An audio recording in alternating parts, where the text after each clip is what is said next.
Kukatpally housing board బడుగు బలహీన వర్గాల కోసం ఏర్పాటు చేయబడిందని, అలాంటి సంస్థ ఇప్పుడు రియల్ ఎస్టేట్ వ్యాపారానికి పాల్పడటం సమంజసం కాదు అని కుక్కట్పల్లి బీజేపీ ఇన్ఛార్జ్ మాధవరం కాంతారావు విమర్శించారు.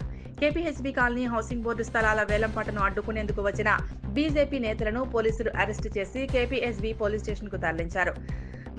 కుక్కట్పల్లి హౌసింగ్ బోర్డు సామాన్య ప్రజల కోసం ఏర్పాటు చేయబడిందని, ప్రస్తుతం హౌసింగ్ బోర్డు సంస్థ రియల్ ఎస్టేట్ వ్యాపారులకు భూములు కట్టబెట్టే ప్రయత్నం చేస్తోందని ఆరోపించారు. రాష్ట్ర ప్రభుత్వం మభ్యమాటలు చెప్పి అధికారంలోకి వచ్చిందన్నారు. ప్రస్తుతం వేలం వేస్తున్న స్థలాలను పేద మధ్యతరగతి వర్గాల కుటుంబాలకు ఇందిరమ్మ ఇండ్ల కింద కేటాయించాలని డిమాండ్ చేశారు.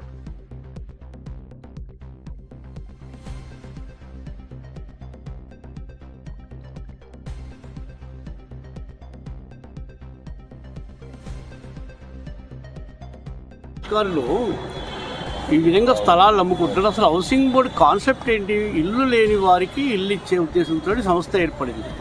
తర్వాత ఖాళీ స్థలాలు అమ్ముకొని బడాబాబులకు కట్టబెట్టే ఉద్దేశం తప్ప ఇది వేరే కాదు. ఇది తప్పకుండా ఇప్పుడు ఏదైతే మీరు కొనుక్కుంటున్నారు కానీ దీన్ని తప్పకుండా మేము లీగల్గా కూడా వెళ్తాము. అరే మేము న్యాయం కోసం ఇక్కడ అన్యాయం జరుగుతుందని చెప్పేసి వస్తే కూడా అరెస్ట్ చేయడం అనేది చాలా విచారకరం, దురదృష్టకరం. మేమేమన్నా రాళ్ళు పట్టుకొచ్చామా, ధర్నా చేసామా, కానీ మా కోసం మేమేమన్నా పోట్లాడుతున్నామా, మాకు అది ఇవ్వండి ఇది ఇవ్వండి ఏమన్నా అంటున్నామా? ఇది పద్ధతి కాదు. ఇక బడా వ్యాపారులకు ఇది అమ్మేది కాదు. ఖాళీ స్థలాన్ని కావాలంటే మీకు ఇప్పుడు ఇందిరమ్మ ఇళ్ళకి ఇచ్చుకోండి చెప్పారు, లేదా రేవంత్ రెడ్డి పేరు చెప్పుకున్నా పర్వాలేదు, కానీ బీద వాళ్ళకి ఇస్తే మీ ప్రభుత్వానికి కూడా మంచి పేరు వస్తుంది. ఇలా కాంట్రాక్టర్లకు పెద్ద పెద్ద అంటే 36 గజాలు కూడా అమ్ముకుంటారండి. అంత కక్కుర్త అంటే మీరు కేవలం వ్యాపారం చేస్తున్నారు. హౌసింగ్ బోర్డు సంస్థ ఇప్పుడు ఏది దాని ఏమంటారు, బిల్డర్స్ బ్రోకర్స్ లాగా అమ్మేసుకుంటున్నారు. దీన్ని మేము భారతీయ జనతా పార్టీ తరఫున ఖండిస్తున్నాము. ఈ అన్యాయ నగరిక ముందు 1 గజం స్థలం అమ్మినా సరే ఇంతకన్నా పెద్ద ఉద్యమం చేపడతాము. తప్పకుండా హౌసింగ్ బోర్డు స్థలాలని బీద వాళ్ళకి వచ్చేలాగా మేము ప్రయత్నం చేస్తాము. నమస్కారం. భారత్. ఈరోజు కుక్కట్పల్లి హౌసింగ్ బోర్డులో ఖాళీ స్థలాలు వేలం పాట పాడుతున్నప్పుడు భారతీయ జనతా పార్టీ కార్యకర్తలు పోయి అడ్డుకోవడం జరిగింది. వారిని మరి అరెస్ట్ చేయడం కూడా జరిగింది.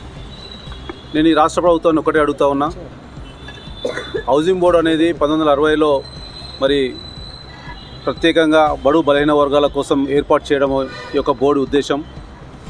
ఆనాడు 1983-84లో కుక్కట్పల్లిలోనే ఆశాలను అతిపెద్ద కాలనీగా మరి నిర్మించబడింది. అది సామాన్యులకు అలాట్ చేయడం జరిగింది. ఈడబ్ల్యూఎస్ కానీ, ఎంఐజీ కానీ, ఎల్ఐజీ కానీ. అలాంటి స్థలాలు ఈరోజు బడాబాబులో కట్టుబెట్టాలని చెప్పేసి హౌసింగ్ బోర్డే రియల్ ఎస్టేట్ వ్యాపారం చేస్తుంటే సామాన్యులు ఎట్టుకోవాలి.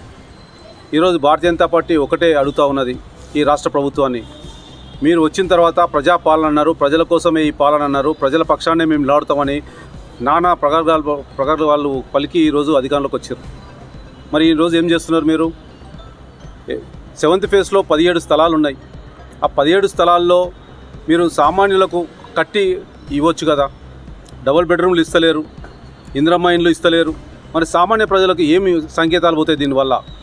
అదేవిధంగా కైత్లాపూర్లో కూడా ఇవన్నీ కూడా కమర్షియల్ ప్లాట్గా మీరు దాన్ని అమ్మేయడం జరుగుతున్నది. కోట్లాది రూపాయలు గడించాలని చూస్తూ ఉన్నారు, కానీ సామాన్యులను పట్టించుకుంటలేరు మీరు.